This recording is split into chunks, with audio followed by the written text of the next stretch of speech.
తాకట్లో ఉన్న మీ బంగారాన్ని విడిపించి ఆ రోజు ఆన్లైన్ రేటుకి కొంటాం. Sharma gold company. పెన్షన్ కోసం ఎదురు చూస్తున్నారా? పెన్షన్కు అన్ని విధాలుగా అర్హులైన మీకు రావడం లేదా? అయితే మీకోసమే ఈ వార్త. మీ ఎదురు చూపులు ఫలించే రోజు రాబోతోంది. ఆంధ్రప్రదేశ్లో కొత్త పెన్షన్ల పంపిణీకి ముహూర్తం ఫిక్స్ అయింది. త్వరలోనే మీకు పింఛన్ అందించనున్నట్లు ఏపీ ప్రభుత్వం ప్రకటన చేసింది. మరి ఎవరెవరికి పెన్షన్ ఇవ్వబోతున్నారు, ఎప్పుడు అందించనున్నారు, ఆ డీటెయిల్స్ ఇప్పుడు చూద్దాం.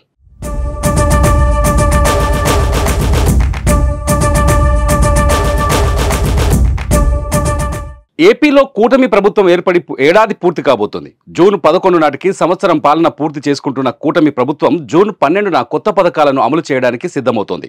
అన్నదాత సుఖీభవ, తల్లికి వందనం పథకాలను అదే సమయంలో అందిస్తామని చెప్పిన ఏపీ సర్కార్ పెన్షన్లపై కూడా తీపి కబురు చెప్పి ఆశావాహుల్లో ఆనందాన్ని నింపింది. రాష్ట్రంలో ఇప్పటికే ప్రతిష్టాత్మకంగా అమలు చేస్తున్న ఎన్టీఆర్ భరోసా పెన్షన్ పథకంలోకి మరింత మందిని చేర్చాలని నిర్ణయించింది. గత ప్రభుత్వం నిలిపేసిన వారికి మళ్లీ పెన్షన్లు అందించాలని భావిస్తోంది.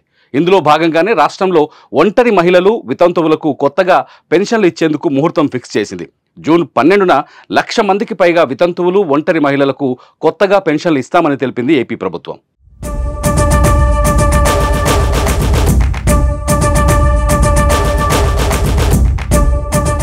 టీడీపీ, జనసేన, బీజేపీ కూటమి ప్రభుత్వం అధికారంలోకి వచ్చిన తర్వాత పెన్షన్ను భారీగా పెంచింది. వృద్ధులు, వితంతువులు, ఒంటరి మహిళలకు గత ప్రభుత్వం 3,000 పెన్షన్ అందించగా సీఎం చంద్రబాబు 4,000కు పెంచారు. దివ్యాంగుల పెన్షన్ డబుల్ చేస్తూ 6,000కు పెంచారు. పూర్తి స్థాయిలో అస్వస్థతకు గురైన వారికి, తీవ్ర అనారోగ్యంతో మంచాన పడిన వారికి, వీల్చైర్లో ఉన్నవారికి అందే 5,000 రూపాయల పెన్షన్ను 15,000 రూపాయలకు, కిడ్నీ, కాలేయం, గుండె మార్పిడి చేసుకున్న వారికి, డయాలసిస్ స్టేజ్కు ముందున్న కిడ్నీ వ్యాధిగ్రస్తుల పెన్షన్ను 5,000 నుంచి 10,000కు పెంచి ప్రతి నెల మొదటి తేదీన అందిస్తున్నారు.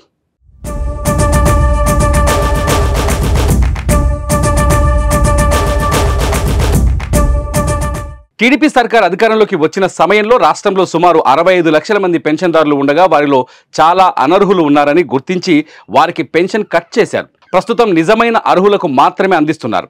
అర్హుల నుంచి ఇప్పటికే దరఖాస్తులు స్వీకరించారు. వెరిఫికేషన్ దాదాపు పూర్తయింది. అనర్హులను తొలగించి అర్హులైన వారికి పంపిణీ ప్రారంభించాలని ప్రభుత్వం నిర్ణయించింది. ప్రభుత్వం తీసుకున్న తాజా నిర్ణయంతో ప్రభుత్వంపై నెలకు 35.91 కోట్ల రూపాయల అదనపు భారం పడనుంది. ఏదేమైనా కొత్త పెన్షన్లకు గ్రీన్ సిగ్నల్ లభించడంతో లక్షలాది మందికి లబ్ధి చేకూరనుంది.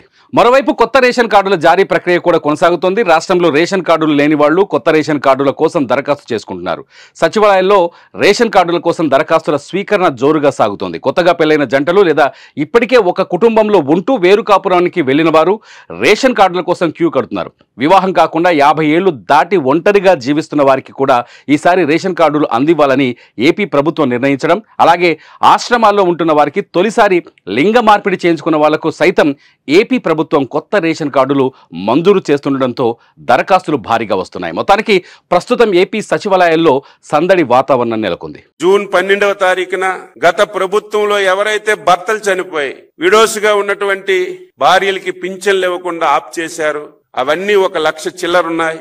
ఇవన్నీ రేపు పార్టీ అధికారంలోకి వచ్చినటువంటి సందర్భంలో జూన్ 12వ తారీఖున కొత్తగా 1,00,000 పైబడి విడో పెన్షన్లు కూడా ఇవ్వాలని చెప్పి నిర్ణయం చేశాం.